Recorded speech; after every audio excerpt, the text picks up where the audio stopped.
বর্তমান বিশ্বে প্রযুক্তিতে যেন রাজত্ব করছে চীন।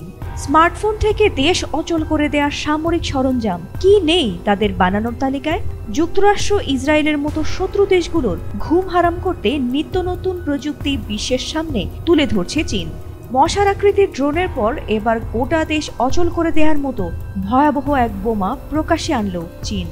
চীনের এই নতুন বিধ্বংসী অস্ত্রের নাম ব্ল্যাকআউট বম। যে সময় ইরান ইসরায়েলের যুদ্ধ পরিস্থিতির সদ্য অবসান ঘটেছে, সেই সময়ে নতুন এই অস্ত্র প্রকাশ্যে এনে কি কোনো বার্তা দিতে চাইল চীন? তা নিয়ে যুক্তরাষ্ট্র, ইসরায়েল সহ শত্রু দেশগুলোর মধ্যে জোর জল্পনা আলোচনা ইতোমধ্যেই শুরু হয়েছে। নিজেদের সরকারি সংবাদ মাধ্যম সিসিটিভিতে এই অস্ত্র সংক্রান্ত একটি অ্যানিমেটেড ভিডিও প্রকাশ করেছে চীন। ব্ল্যাকআউট বমের আরেক নাম গ্রাফাইট বম। এটি এমন একটি অস্ত্র যেটি কোনো বিস্ফোরণ না ঘটিয়ে কোনো একটি শহরকে অচল করে দিতে পারে বলে দাবি করেছে চীন।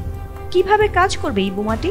মূলত এই বোমার কাজ হলো ব্ল্যাকআউট করা, অর্থাৎ নিঃশব্দে গোটা শহরের বিদ্যুৎ ব্যবস্থাকে অচল করে দেয়া। এই বোমা মূলত হাই ভোল্টেজ বিদ্যুৎ ট্রান্সফরমার এবং বিদ্যুৎ কেন্দ্রগুলোকে নিশানা বানাবে। কার্বন ফিলামেন্ট ব্যবহার করে বিদ্যুৎ ব্যবস্থায় শর্ট সার্কিট সৃষ্টি করে পুরো ব্যবস্থাকেই অচল করে দেবে। চীনের সরকারি সংবাদ মাধ্যম সিসিটিভির তথ্য বলছে, মূলত কোনো শহরের বিদ্যুৎ কেন্দ্রগুলোকে চিহ্নিত করে সেগুলোকে নিশানা বানাতেই সক্ষম এই বোমা।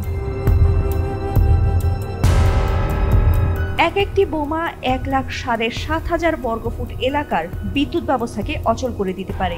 এই বোমা ভূমি থেকে উৎক্ষেপণ করা যায়, অর্থাৎ ক্ষেপণাস্ত্রের মতো কাজ করে এই বোমা।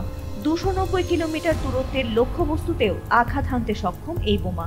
একটি বোমায় 490 কেজি বিস্ফোরক থাকবে। বোমা থেকে ছোট ছোট সিলিন্ডারের মতো অংশ আলাদা হয়ে লক্ষ্যবস্তুকে নিশানা করে। অনেকেই মনে করছেন আধুনিক বিশ্বে এই বোমা যুদ্ধের কৌশল বদলে দিতে পারে। ফাতিমা সুলতানা, এটিএন বাংলা।